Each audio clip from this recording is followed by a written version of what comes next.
Hey lady, I wanted to take a minute just to bring you up to speed. We are preparing to close out the Torah, the first 5 books of the Bible. We've just transitioned from Numbers into Deuteronomy, and I am pretty excited. But let me tell you a little bit about it. So, the children of Israel, as we see, they are preparing to cross the Jordan and to enter into Canaan. And so it's roughly, I would say maybe, and I wouldn't say just based on studies, it's roughly about 5 weeks before Moses dies as we, look at the book of Deuteronomy. Yes, it's chapter after chapter, but it's about 5 weeks before he dies. And he shares with them the list of events that have happened over the past 40 years within this book of Deuteronomy.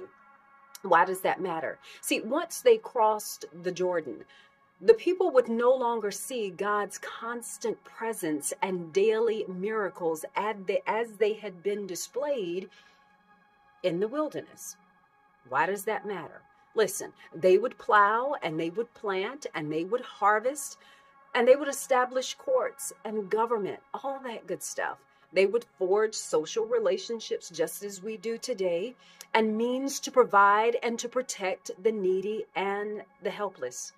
They would need strong faith, just as you and I do.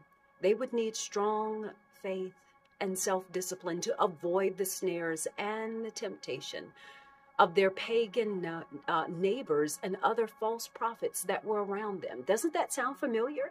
Doesn't that sound like where we are today? Yes, we have the miracles of God that he is performing daily. But sometimes the temptation of our neighbors and what we see, it draws us into a place that God really hasn't called us to be. So this is local. It's close. It's right in our front door. As you talk about our pagan neighbors and you think about the false prophets that are among us. So to stress these laws and values and to exhort Israel to be strong was the purpose and the function of the book of Deuteronomy. Listen, it's laws and Moses's appeals, and appeal after appeal after appeal.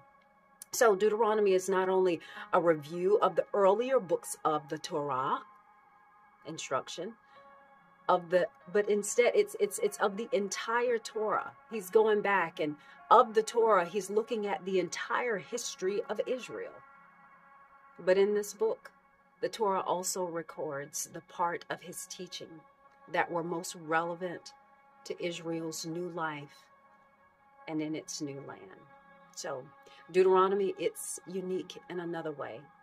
It's unique in that it explains the difference between some of the admonitions in Leviticus that we see in chapter 26 and Deuteronomy chapter 28. We'll talk about that as we near the end of Deuteronomy.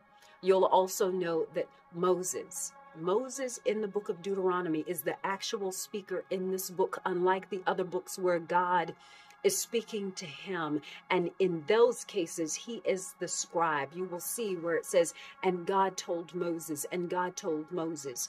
Moses instead in the book of Deuteronomy, he's the one that's doing a lot of speaking. So as we turn the pages of Deuteronomy, I pray that the collection of events that take place as we turn the chapter, I pray that it will draw you and it will reinforce so much that took place out in the wilderness, so much that took place on Mount Sinai. Because remember, this is another generation of children that is preparing to step into the promised land. And there are many events that they were too young to recall, that they were too young to fully comprehend from a spiritual perspective. And so Moses, he's getting ready to take them deeper. I pray that this blesses you.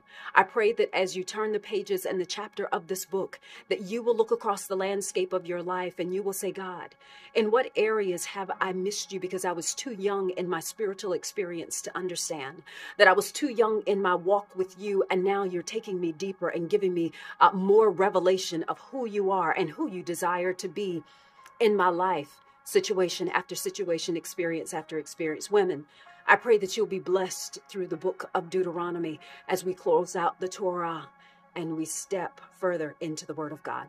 Blessings to you.